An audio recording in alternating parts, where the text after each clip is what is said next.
things that we can utilize in this quadrant. We can use land trusts, and I'll explain that a little bit later, how a land trust could come into play for you, or possibly a solo 401k. These are things that we use. So in the personal quadrant, we're going to use land trust, living trust, solo 401k. Those are the three entities we will focus on for protecting these types of assets. That's it. Quite frankly, many of them are just going to be in your own name. There's nothing we can do for that because it's personal in nature. But there's a few tweaks we can make, and I'm going to show you that, especially with your personal residence. At about 11:45 today, I'm going to give you a strategy on how to protect your personal residence, that equity you have in your property, and how important it is that you utilize the strategy I'm going to be sharing with you, because it could mean the difference between someone getting a judgment against you and taking your house versus getting a judgment against you and not being able to collect on anything. And it's the one area that everyone recognizes is a potential problem. That is, it's exposed, but no one knows how to fix it. We're going to show you how to fix that. All right. The passive side, no risk quadrant, quadrant number 2 over here. So in quadrant number 2, these are assets that do not create risk for you, but you hold them for investment. What would be one of those assets? Your savings account. Okay, so that would be an asset we're going to put over here. Your stock account. I saw somebody in the Q&A talking about how do I protect my brokerage account. Well, I'm just going to show you really quick here how to do that. So your brokerage account, metals, crypto, things of that nature. That would go into this quadrant. When I say they don't create risk for you, is that you could have $1 million in cash sit in your house, never leave. You're never going to be sued for that, right? Because that cash that's stacked up in your house isn't going to create harm, right? It's just going to sit there. No one's going to get hurt. Maybe a UPS delivery man comes in, and as he's delivering something, he gets a paper cut, and he's going to sue you for a paper cut because your bills are so crisp. When he put the box down on the counter, one of the bills that you had laying everywhere, cut them. Come on. I mean, I'm trying to stretch here to figure out a way we could sue you. So there's no liability there with these types of investments. How about loans? Maybe you're into real estate and you like doing private money loans. So you put a loan there. No liability for that. Or maybe you invest in syndications. All right? So you're investing in other people's deals. No liability for you. So these are all assets, investments that we hold that do not create liability for us. The number one mistake I see people make is that when they have an MBA, no, not the type you're thinking. I'm talking about a massive bank account in their own name, right? They're like, look at that receipt here. Maybe you're like a Tom Likas, this shock jock used to say, all right, always get an ATM receipt that shows a huge bank account balance and write your phone number on it when you're trying to pick up a girl or something like that. I mean, that to me is ridiculous that you would want to have a ton of money in your personal checking account, because that's going to be exposed in the event of a lawsuit. So we want to move that out into savings and put that savings over into a quadrant that's going to give you protection, which is on the passive side. And there we're going to use a blue box like this. And all of that's going to go into one box. I have one of these set up. I have one blue box that holds my brokerage account. Any private loans that I make come out of that blue box. It holds my savings account as well, all inside of this one blue box. And this one is going to be Wyoming LLC. Could be Delaware, but typically it's going to be Wyoming. Now, why? Well, number one, anonymity. Toby said, or was explaining to you, I'm going to put it in different words that he oftentimes uses. He came up with this phrase: you can't sue what you can't see. I don't want people to know that I have these assets. I want to get them all out of my name, put them in an LLC that's not associated back to me, because in Wyoming, they don't collect any information on who owns the LLC. They don't ask you who the manager is or who the members are.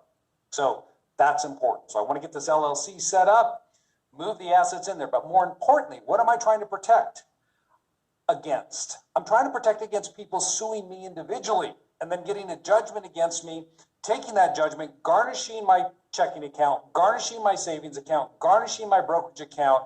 And now I can't buy real estate anymore because all my money's tied up in these garnishments. It's removing the assets beyond the reach of your creditor, putting it into a structure in a state that actually cares about the people that create businesses, that they want to ensure that a creditor of a member of an LLC just can't come in and take their wealth away from them without just cause. All right, so unless you can prove there's been fraud or malfeasance or something like that, then you're going to be protected and they're not going to be able to get after these assets. So we put them into that structure. And there's no limit on how much you can place there. And as you accumulate more income, you keep stuffing it into there. Think of it like the shoebox maybe one of your relatives has that's tucked under their bed and they keep putting money into it, all right? Saving it that way because they don't trust banks. I mean, my brother's somewhat that way where he will put it in those seal meal bags that they have and then bury it because he has a problem with trusting banks. But you just keep stuffing the assets into there and they just keep growing and growing and growing. That's what you're doing here.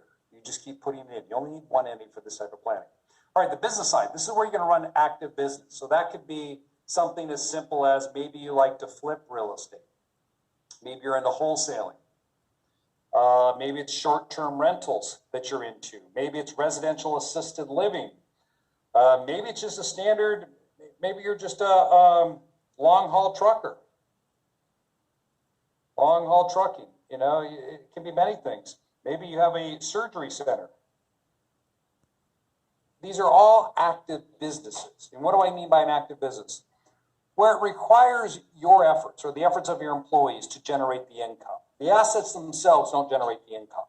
It's the services provided by the employees of the company that is generating the revenue.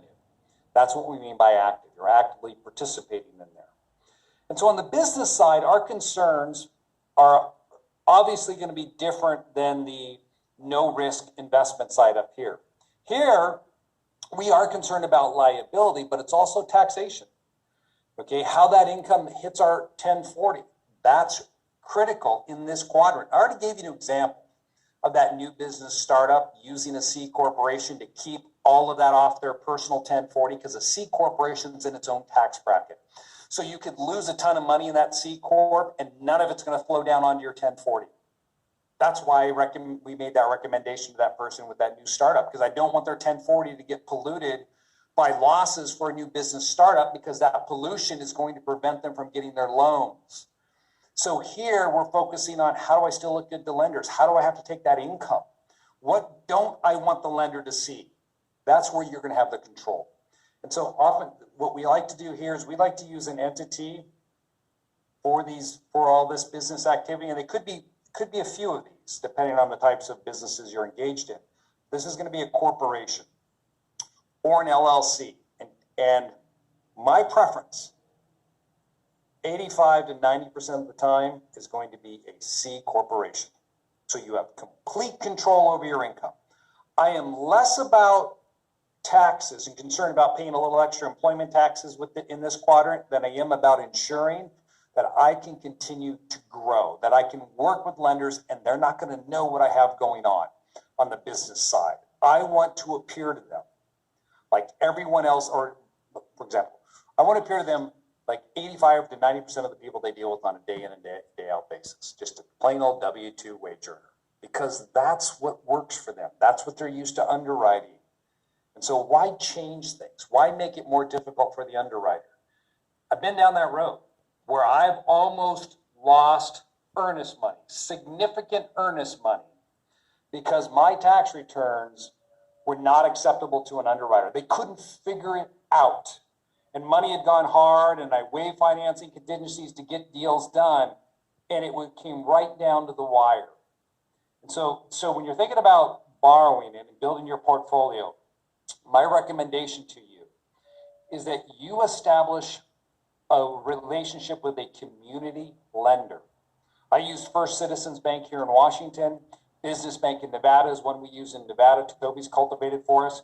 And the reason why you want this relationship is because many times that community lender is going to treat your loan different than the standard broker that you're working with. And people don't understand this. They think, well, I'm going to save 0.5% in interest on this loan, or they don't require as much down. Well, I get it, but they're going to have different things, lending criteria they're looking at, because they're typically Freddie Fannie underwriting guidelines they're going off of. And if you don't understand this, it's going to be a boomerang effect on you, and you may lose the deal because you're going to run out of time. So keep that in mind. Always have a relationship with a community lender.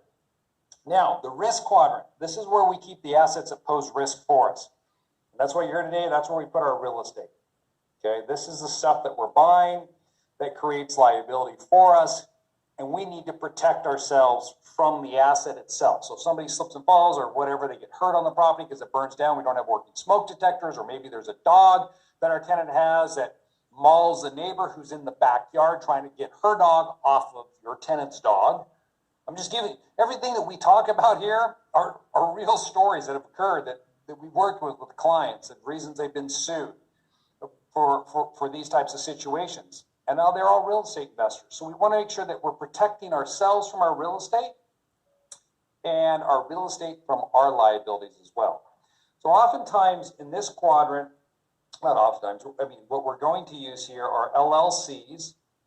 So we're going to use LLCs. We're going to use series LLCs. We will use Wyoming Statutory Trust, WSTs, for those people who live in California. If you want to avoid the $800 franchise fee and get asset protection, I'm going to show you how to do that, okay, after the first break. And we will use land trusts here for our planning. So as you can see, there's several different entities we're going to be looking at to protect your real estate. And what it's all going to be driven by is where you live, where you're investing, and what the rules are in the county where you're buying the property, what we have to focus on. That all gets played into this mix that we have to bake in to come up with the optimal solution for you. And I'm going to discuss that after we take a 10-minute break. Like I promised, every hour, we're going to break for 10 minutes, guys. I will see you back here